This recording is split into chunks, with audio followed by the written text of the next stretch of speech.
हिंदू पौराणिक कथाओं के अनुसार राम अयोध्या में राजा दशरथ और रानी कौशल्या के पुत्र के रूप में जन्मे थे।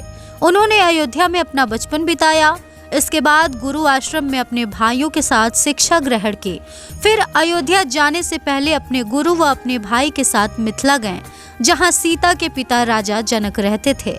जहां के राजा जनक धनुष यज्ञ आयोजित किए थे, जिसका नियम ये था कि जो भी वीर पुरुष धनुष को तोड़ेगा उसका विवाह वो अपने पुत्री सीता के संग कर देंगे। बहुत सारे लोगों ने प्रयास किया, लेकिन कोई भी वो कर न सका। सभी असफल हुए, जिसमें महाप्रतापी रावण भी शामिल था। सभी राजा महाराजा वीर पुरुष ने धनुष को तोड़ने की लाख कोशिश की, मगर कोई नहीं तोड़ सका। जिसके बाद पुरुषोत्तम राम ने उस धनुष को तोड़ दिया और सीता के साथ स्वयंवर रचा लिया। इसके बाद अयोध्या में राम जी के राजगद्दी की तैयारी होने लगी। उसी समय वहां पर मंथरा आई हुई थी और उन्होंने कैकेयी को दिए हुए दशरथ जी के वचन को याद दिलाया। तब जाकर कैकेयी ने राम जी को 14 वर्ष का वनवास और अपने पुत्र भरत के लिए राज्य मांगने लगी। इसके बाद राम जी को 14 वर्ष का वनवास हो गया, जिसके कुछ दिनों बाद जाकर ही दशरथ जी ने अपने प्राण त्याग दिए। इसके बाद जब राम जी वन को जाने लगे तो केवट ने राम जी को नाव से नदी पार कराया। इसके बाद तमाम तरह की परेशानियों को झेलते हुए राम जी वन को गए। वन में जाकर आम जीवन राम, सीता और लक्ष्मण व्यतीत करने लगे। एक समय ऐसा आया जब प्रभु श्री राम माता जानकी के कहने पर मृग के पीछे गए और समय बीत गया, लेकिन फिर भी नहीं लौटे। इसके बाद माता जानकी विचलित होने लगी और उसके बाद उन्होंने अपने देवर लक्ष्मण से निवेदन किया कि वो जाकर प्रभु श्री राम को खोजें और उन्हें घर लेकर वापस लौटे।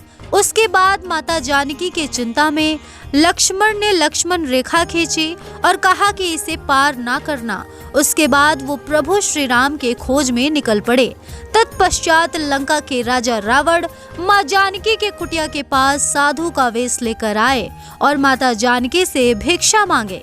माता जानकी ने भिक्षा देने के लिए बहुत प्रयास किया कि वो लक्ष्मण रेखा को पार न करे, लेकिन मायावी रावण ने ऐसा माया रचा कि माता जानकी को रेखा पार करना ही पड़ा, जिसका परिणाम ये हुआ कि माता जानकी ने जैसे ही लक्ष्मण रेखा को पार किया, वैसे ही रावण अपने रूप में आ गया और माँ जानकी को लेकर अपने विमान से लंका उड़ गया। रावण जब माता जानकी का हरण कर उनको लंका ले जा रहा था, इस दौरान उनसे जटायु मिले और जटायु ने बहुत कोशिश की कि सीता जी को रावण के चंगुल से छुड़ा ले, लेकिन वो मायावी रावण के आगे टिक ना सके। बाद में जाकर प्रभु श्री राम और लक्ष्मण को जटायु ने ये जानकारी दी कि रावण ने सीता का हरण किया है। बाद में जाकर प्रभु श्री राम राजा बलि का वध किए, जिसके बाद उनकी सुग्रीव व हनुमान से मित्रता हुई। इसके बाद सभी ने मिलकर बैठक की और हनुमान जी को लंका भेजा गया, ये पता लगाने के लिए कि माता जानकी जीवित हैं या नहीं हैं, और अगर जीवित हैं तो उन्हें रावण ने कहाँ छुपा कर रखा है। बाद में हनुमान जी ने बहुत तरह की परेशानियों का सामना करते हुए समुंदर पार करके लंका पहुँचे और माता जानकी का पता लगाएं। माता जानकी को आश्वासन भी दिए कि श्री राम उन्हें जल्द ही लेने आएंगे। इसके बाद हनुमान जी ने माता जानकी से कुछ खाने का आग्रह किया, जिसके बाद माता जानकी ने कहा कि अशोक वाटिका में फल तोड़कर खा लो। जब हनुमान जी अशोक वाटिका से फल तोड़कर खाने लगे तो रावण को गुस्सा आया। रावण ने आदेश दिया कि बंदर के पूंछ में आग लगा दो, जिसके बाद हनुमान जी के पूंछ में आग लगाई गई। इसके बाद हनुमान जी ने उसी पूंछ में लगे आग से सोने के लंका को जला दिया। उसके बाद फिर वो पुरुषोत्तम राम के पास पहुँचे जानकी का हाल लेकर, और उसके बाद प्रभु श्री राम को माता जानकी का हाल बताए। जिसके बाद बड़ी बड़ी समस्याओं का सामना करते हुए श्री राम संग बंदर सेना ने समुद्र पार किया और लंका पहुंच गए। उसके बाद वहां पर लगातार युद्ध का सिलसिला जारी रहा। उसके बाद आखिरी में जाकर श्री राम ने महाबलशाली रावण का वध कर दिया।